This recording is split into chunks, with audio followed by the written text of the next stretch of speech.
बहुत सी सिद्धियां हैं। जब कोई भगवत मार्ग में चलता है ना, ये जरूरी नहीं कि आप अष्टांग योग से चलें तभी आपको सिद्धियां मिलेंगी।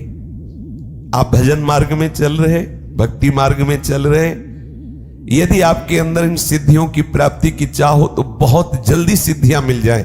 यदि कोई अपराध न बनने पावे, शास्त्र विपरीत आचरण न होने पावे, रजोगुण तमोगुण का नाश करते हुए जब सतोगुण बढ़ता है हृदय में, तो सिद्धियां अपने आप प्रकाशित होने लगती हैं। बहुत साधारण बात है सिद्धि प्राप्त करना, बहुत साधारण बात। लोगों को लगता है कि छोटे मोटे चमत्कार बहुत कठिन है, या बहुत प्रारंभिक दशा में सब सिद्धियां आने लगती हैं।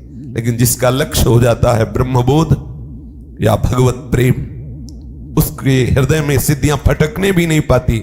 गुरु कृपा की कवच में सुरक्षित आगे बढ़ता चला जाता है। पर यदि तुम्हें लगता है कि संसार का सम्मान, संसार का लोक, संसार का भोग, तो प्रभु का भजन करके देखो, ये सब तुम्हारे चरणों में लुटेंगे। शास्त्रों में वर्णन आया है कि जो पूर्ण एकाग्रता से सात्विक आहार विहार करते हुए नाम जप करता है, उसके अंदर सिद्धियां प्रकाशित होने लगती हैं।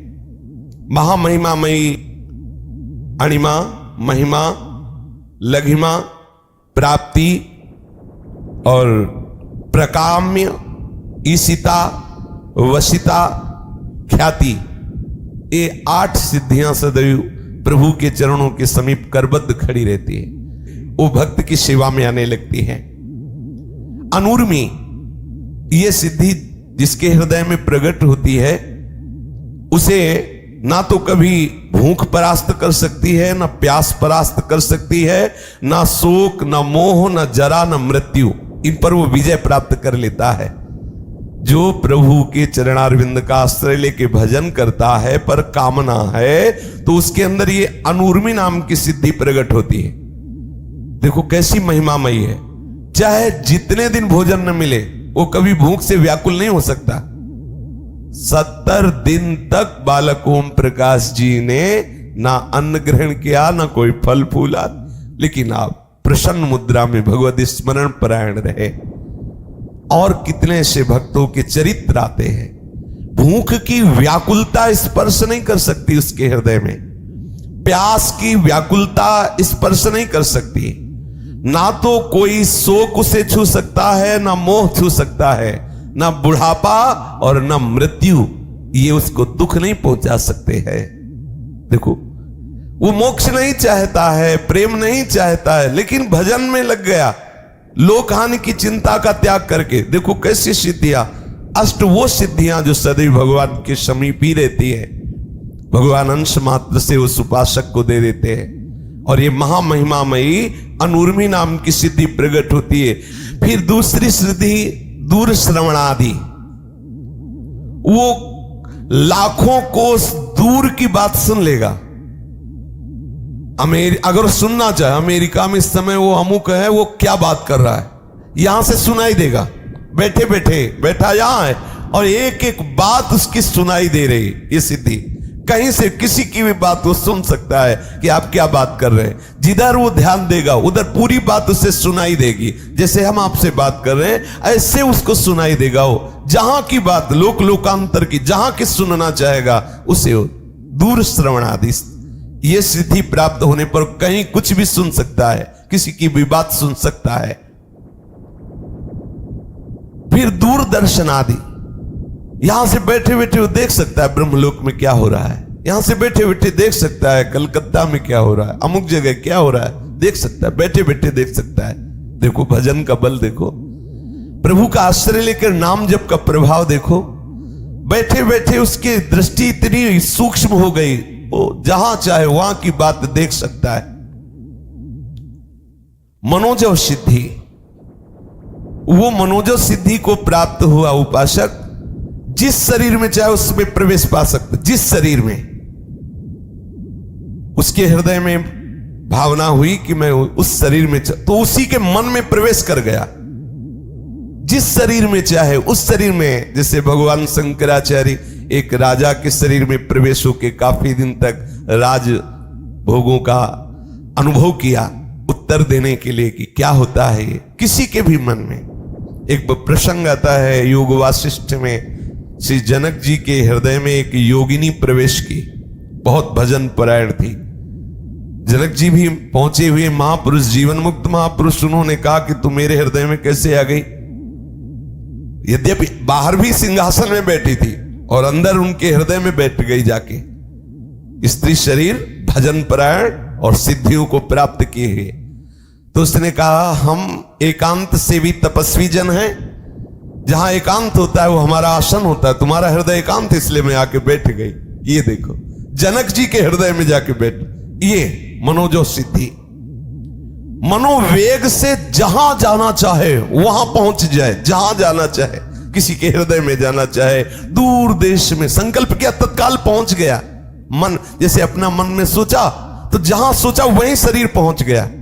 लो, न टिकट की जरूरत है न पास करवाने की जरूरत, जहां जहां जाना चाहे लोक लोकांतरों में। ये भजन का प्रभाव। मनोजो सिद्धि को प्राप्त चित्रलेखा जी ने पलंग सहित अनिरुद्ध जी को उठा लिया और ला करके बाणासुर के महल में विराजमान किया और कहा सखी यही थे ला, बोले यही थे।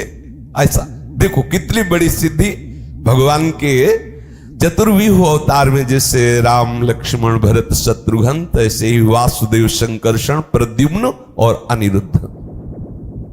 ऐसी महामयी मनोजो सिद्धि को उपासक प्राप्त कर लेता है। काम रूपी सिद्धि, वो जो रूप चाहे वो धारण कर सकता है, जो रूप चाहे, जैसा रूप चाहे वैसा वो रूप धारण कर सकता है इस काम रूपी सिद्धि की प्राप्ति होने पर काय प्रवेश, वो भले शरीर छोड़ा हुआ कोई शरीर है उसमें प्रेम, अर्थात मुर्दे शरीर में प्रवेश कर जाना या जीवित शरीर में प्रवेश कर जाना, ये पर काय प्रवेश की सिद्धि प्राप्त हो जाती है।